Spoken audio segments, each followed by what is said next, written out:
আপনারা জানেন লতিফি ষড়যন্ত্রে 2001 সালে যে সরকার ক্ষমতায় আসলো সেই সরকার ছিল জামাত এবং বিএনপির জোট সরকার।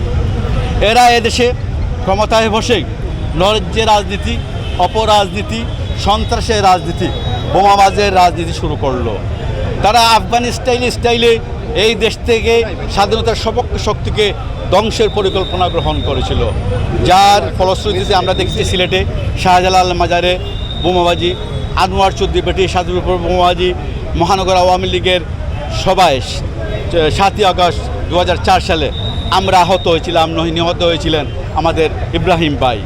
পরবর্তীতে আমরা জেবুন্নেসা হক, যিনি প্রেসিডিয়াম সদস্য, তার বাড়িতে মহিলা আওয়ামী লীগের সবাই হামলা করেছিল।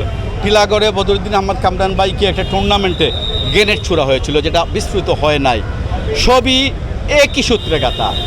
মাননীয় প্রধানমন্ত্রী জননেত্রী শেখ হাসিনা আমাদেরকে দেখতে এসেছিলেন সিলেটের ওসমানী হসপিটালে। তিনি বিরোধী দলীয় নেত্রী ছিলেন। তিনি, আমার যতটুকু মনে পড়ে, আমি ছিলাম একটি কেবিনে আহত অবস্থায়। তখন তিনি আমাদেরকে বলেছিলেন এর প্রতিবাদে তিনি প্রতিবাদ সভা করবেন, যার পরিপ্রেক্ষিতে 21শে অগাস্ট ঢাকার আওয়ামী লীগের যে কার্যালয় বঙ্গবন্ধু এভিনিউর সামনে একটি সভা আহ্বান ডাকা হয়েছিল। তৎকালীন বিএনপি জামাত সরকার একটি স্টেজ বানাবার সুযোগ করে দেয় না আওয়ামী লীগকে। এটি ট্রাকে দাঁড়িয়ে মাননীয় প্রধানমন্ত্রী জননেত্রী শেখ হাসিনা সেদিন যখন কথা বলছিলেন 5টা 20 মিনিটের সময়, আপনারা জানেন, তখন সিলেটের কথা যখন বললেন, ইব্রাহিম ভাই কথা বলার সাথে সাথে বৃষ্টির মতো গ্রেনেড নিক্ষেপ করা হলো। সেদিন মাননীয় প্রধানমন্ত্রী জননেত্রী শেখ হাসিনা ট্রাক থেকে নিচে নামিয়েছিলেন মরহুম মেয়র ঢাকার হানিফ ভাই এবং তার বডিগার্ড মাহবুব। তারা মানব ডাল সৃষ্টি করে সেদিন তাকে রক্ষা করেছেন। আল্লাহ তাকে আমাদের মাঝে ফিরিয়ে দিয়েছিলেন। অনেকেই নিহত হয়েছিলেন, 24 জন মানুষ সেদিন নিহত হয়েছিলেন। আইবির রহমান আহত অবস্থায় 24 তারিখ নিহত হয়েছিলেন। তারা সবাই শহীদ হয়েছেন আমরা বিশ্বাস করি। আল্লাহ রব্বুল তাদেরকে শহীদের মর্যাদা দেন, এই কামনা করি। আমি বলতে চাই, মাননীয় প্রধানমন্ত্রী সেদিন বলেছিলেন সারা বাংলাদেশ দুর্বার আন্দোলন করে তুলতে।